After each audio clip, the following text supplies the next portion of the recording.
Good evening. আজকে এখান থেকেই ব্লগটা শুরু করলাম। ফিরছি বাড়ি বাসে করে। আর যারা ট্রেনে বাসে করে জার্নি করে কাজে যাও ফেরো, তো বুঝতেই পারছো কীরকম ধকল হয়। তো তোমাদের এখানে আমি দেখানোর চেষ্টা করলাম যে এখানে না কয়েকটা দোকান আছে, বড় বড় টব, সুন্দর সুন্দর ডিজাইনের মূর্তি, খুব সুন্দর রাস্তার ওপরে এখানে বসে। এটা বাঁধা দোকান, সব সময় থাকে। তোমরা কতটা দেখতে পেলে আমি জানি না। দেখো একদম আমার পেছনে অনেকগুলো দোকান আছে পরপর, খুব সুন্দর সুন্দর জিনিস বিক্রি হয়। কিন্তু আমি বাসে করে রোজ দিনই আসি, তাই ভাবি বেশ ভালো লাগে তোমাদের সঙ্গে একদিন শেয়ার করব। তা আজকে বাসটা একটু ফাঁকা ছিল, বসতে পেরেছি বলে শেয়ার করতে পারলাম, না হলে তো অন্যদিন সময় পাই না। আর বাড়ি এসেই বাড়ি ফিরেই দেখি একটা বিপত্তি ঘটেছে। সারা দিন বাবা নাকি এরকমই যাচ্ছে আসছে, নয় দাঁড়িয়ে আছে, এদিকে বলছে মাথা ঘুরছে, শরীর কাঁপছে, শরীর ভালো লাগছে না, কিন্তু সে এরকমই কনস্ট্যান্ট করে যাচ্ছে। মা বিরক্তি হয়, মার মনে মনে একটা টেনশান হয়, এরকম যদি সবসময় করতে থাকে তাহলে মাও তো সুগার প্রেশার সব নিয়ে আর পারছে না, জানো তো, টেনশানে পড়ে যাচ্ছে। মনে কি দুঃখ হয়েছে আজকে আবার? হ্যাঁ, কি হয়েছে? কি হয়েছে? চোখগুলো বড় বড় হয়ে গেছে কেন? কি হয়েছে আবার? হ্যাঁ, কি হয়েছে? হ্যাঁ, ওই কাঁপছে, চোখ কাঁপছে।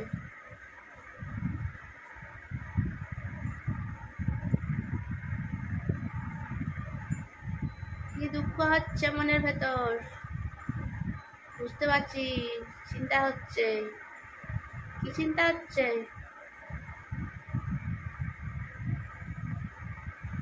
দুঃখ হচ্ছে, কান্না পাচ্ছে?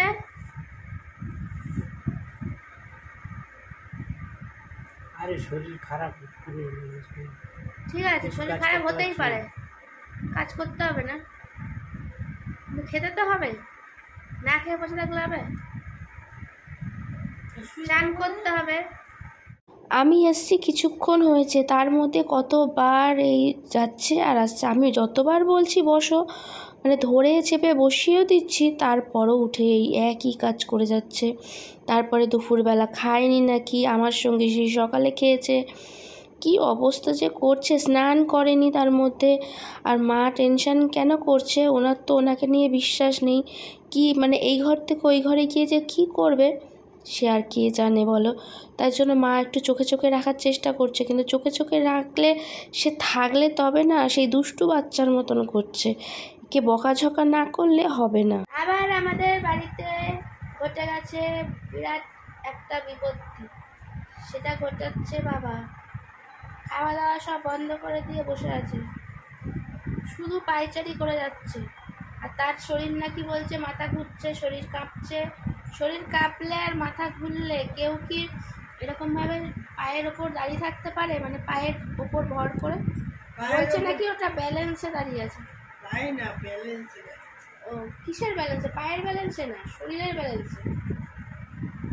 কিসের ব্যালেন্সে দাঁড়িয়ে আছে? মাথা ঘুরছে। আমার যদি মাথা ঘোরে তাহলে আমি ঘুমিয়ে পড়বো, শোবো তো বিছানায়।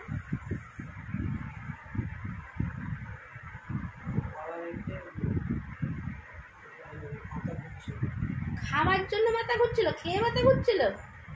খেয়ে মাথা ঘোরে কেন? ভাত খেয়ে মাথা ঘোরে? সকালে আমি যখন টিফিন খেয়ে গেছি, সকালে আজকে করেছিল মা উচ্ছে আলুর চচ্চড়ি, পুঁই শাকের তরকারি, ভাত, মাছের পাতা দিয়ে পুঁই শাক করেছে। তা আমি যখন খেয়েছি তখন বাবাকেও খাবার দিয়ে দিতে বললাম, কারণ নাহলে মাকে একটু পরেই ডিস্টার্ব করতে আরম্ভ করে। পেট খালি থাকবে, বারবার ডাকবে, ওঠার জন্য বিরক্ত করবে, যেহেতু ভোরবেলা উঠে রান্নাবান্না করে, তারপরে একটু শোবে, তখন ডিস্টার্ব করবে বলে, তাই জন্য আমি বললাম যে বাবাকে খেতে দিয়ে দাও। খাওয়া দাওয়া হয়ে গেছে, তারপরে খাওয়া দাওয়ার পর থেকে খাওয়ার জন্য মাথা ঘুরছে। মাথা ঘুরে তারপরে তুমি খায়ে দাঁড়িয়ে আছো। আমি রুটি করতে করে এনে খাচ্ছি, কি গো আমার মাথা ঘুরছে, কি করবো? আমি শুয়ে পড়ো। এরকম করলে কি করে হবে? না, ব্যালেন্সে দাঁড়িয়ে সে সারাদিন স্নানও করবে না, ব্যালেন্সে যখন দাঁড়িয়ে থাকতে পারছো দাঁড়িয়ে তো স্নান করবে, তাহলে সেটা পাচ্ছ না কেন? 5:30টার সময় বাসন মাজলাম, হ্যাঁ? সেই বাসন সব করেছে। হ্যাঁ? বাসন মুছেছে না, কিচ্ছু করেছে না, দরজা দিয়েছে, কিচ্ছু না।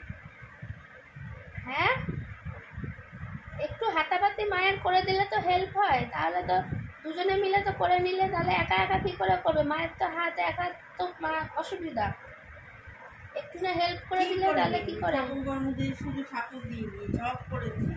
না না, সেটা বলছি না, হ্যাঁ, তুমি করবে না। করেছো সেটা বলিনি, আমি বলছি তোমার সঙ্গে সঙ্গে একটু যদি হলে একটু বাসনটা মুছে দেয় বা একটুখানি ঝাটপাটগুলো একটু দিয়ে দাও, তাহলে তো একটুখানি হেল্প হয়। আমি তো ওই শিশির মধ্যে সব ছিঁড়ে বিক্রি করে দিয়েছি।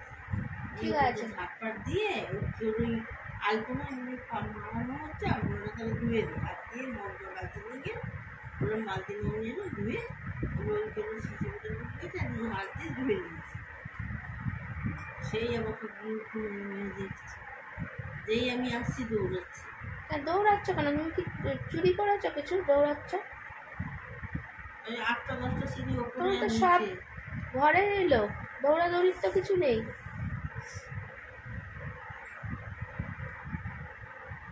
ওরা না এরকম কাঠ হয়ে খাবার দিচ্ছে, শুয়ে আছে। এই দেখো কতবার তুমি উঠলে বলো তো? আমি আসার পর থেকে আমি এসেছি কতক্ষণ?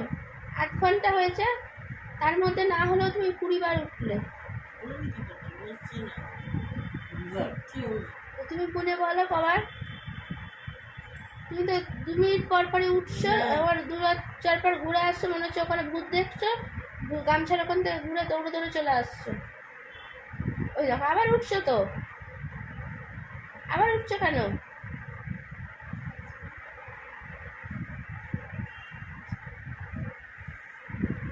হ্যাঁ, মাথার মধ্যে কি কিছু চিন্তা হচ্ছে? টেনশন কিছু? তোমাকে তো মাথার এখন তো তোমাকে তো কোনো এ করা হয়নি, তোমাকে তো বলা হয়েছে যে তুমি বাড়িতেই থাকো, একটু মাকে হেল্প করে দেবে কিছু কাজে, এইটুকুনি। আর তো তোমাকে কিছু বাইরে কোথাও যেতে বলা হচ্ছে না, কাজ করতে বলা হচ্ছে না, বাইরে দোকান বাজার আনতে বলা হচ্ছে না, তাহলে তোমার প্রবলেম কোথায় হচ্ছে? টেনশন কিসের? অসুবিধা? গা মাথা এত কাঁপছে কেন? হ্যাঁ, এরকম দুষ্টুমি করলে চলবে না কিন্তু, বড় হয়েছ, বুঝেছ? বয়স হচ্ছে। আর কেমন গেল প্রথমবার 2টো সেলুনে বললাম চুলটা কেটে নিলে না কেন?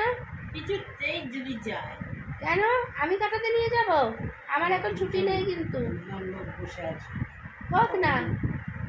একজন আসছে আর একটা বাচ্চা নিয়ে গেছে, একজন কাটছে আর একজন। আমি এবারে নিয়ে গেলে আমি একদম ছোট ছোট একটু একটু বলবো ছেলেটাকে, ন্যাড়া করলে তো আমি বাড়িতে করে দিতে পারি। ন্যাড়াই করে দেন না, নতুন ব্লেড এনে আমি করে দেবো ন্যাড়া। ন্যাড়া করে দেন। হ্যাঁ, তুমি গায়ে ভালো করে সাবান টাবান মাখছো না, কিছু করছো না, তাহলে এবার আমি করবো, তাহলে চুল ন্যাড়া করে দেবো। স্নান করনি কেন? গরমে স্নান না করলে মানুষ মানে সেই মানে কি বলবো, টেকা যাচ্ছে না, এত এত জল ফল না খেলে। এখন কিন্তু হাসপাতাল সব বুঝতেই পারছো, খুব খারাপ অবস্থা, তাহলে কি করে হবে? মাথা ঘুরছে, আমি বললাম চলো আমি নিয়ে যাই, এমার্জেন্সিটা নিয়ে যাবো। এখন এমার্জেন্সিতে শুধু একটুখানি দেখছে, খুব খারাপ পেশেন্টকে, তোমার মতো হেঁটে চলে গেলে কিন্তু দেখবে না। কেন ওইটা দিয়ে তো কারেন্টের সচেতন করে নিয়ে যাবে।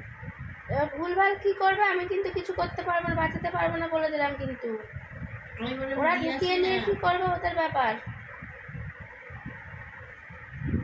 তুমি এরকম উল্টো পাল্টা করলে কিন্তু হবে না।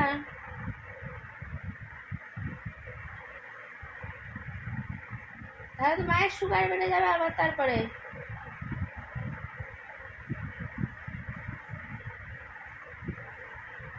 সুগার বেড়ে গেলে কিছু হলে তখন তুমি রান্না বান্না সব করতে পারবে তো বাড়ির? হ্যাঁ, উঠছে? আবার উঠছো কেন? না, উঠতে হবে না, বসো। কেন তোমাকে উঠে দাঁড়িয়ে থাকতে ভালো লাগছে? তোমার তো বলছে গা মাথা কাঁপছে, ঘুরছে, তাহলে তুমি উঠছো কি না?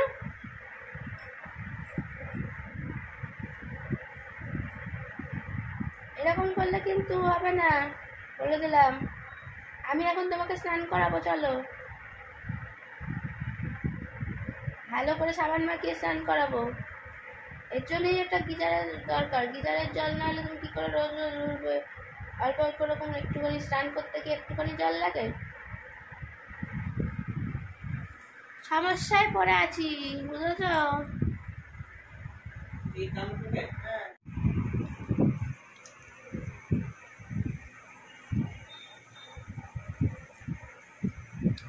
একসঙ্গে খাচ্ছি, কি দেখছো?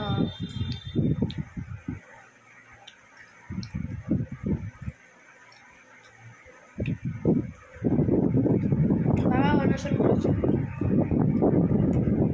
সকালে আমার সঙ্গে খেয়েছে, মাঝে আর খাই। এখন আমি জোর করে কিছু দিলাম, তাই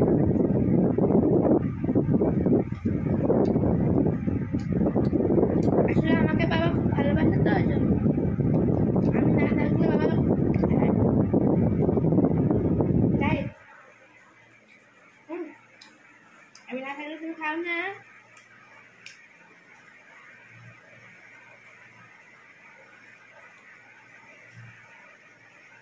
কেমন লাগছে দেখো, দেখতে পাচ্ছ নিজেকে কেমন লাগছে? ঘুম চোখে উঠে সকালবেলা আমি ঘুমিয়ে আছি, মা রান্না করতে উঠেছে, ঘুম চোখে উঠে দৌড়ে দৌড়ে চলে গেল। কোথায় চলে গেল? চুলার সাথে।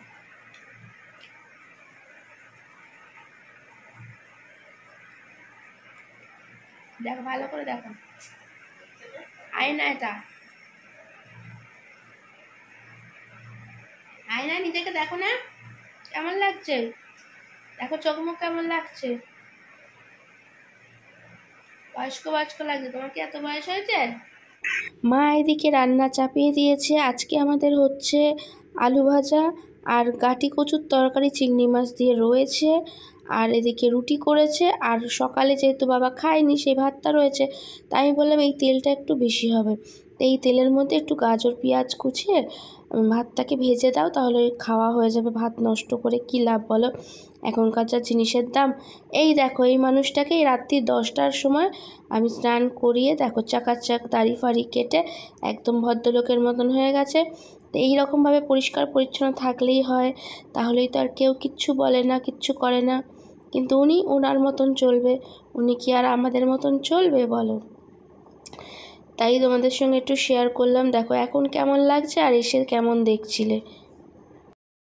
বাবা একদম চাকাচাক হয়ে গেছে রাত্রি 10টার সময়।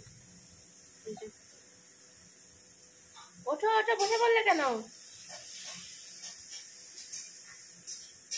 জল তো খায় না, জল শুধু ভরেই যায়। কেমন লাগছে দেখো, সারাদিন পর স্নান করে কেমন লাগছে? মনটা ভালো লাগছে? স্নান করলেই হয়, রাত্রি 10টার সময় করার কোনো দরকার নেই। এবার আমার মতন কিন্তু গলায় ব্যাং ঢুকে যাবে, ভালো হবে।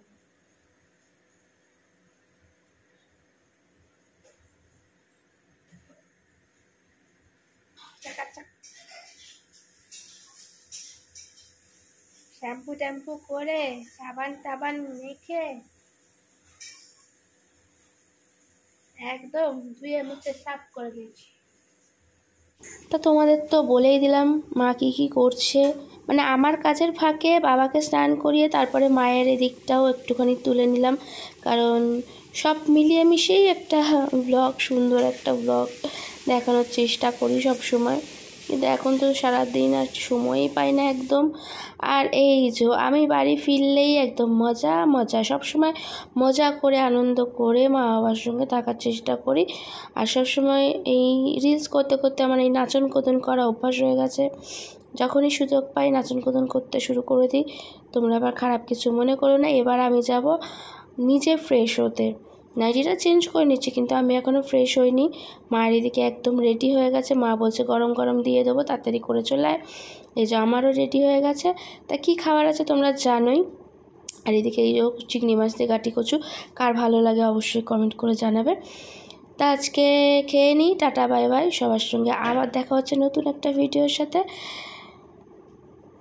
Tata, good night. এই যে বাবাও খেতে বসে গেছে, আমরা 3 জনেই বসে গেছি। Tata bye bye. সাবস্ক্রাইব করে পাশে থেকো সবাই।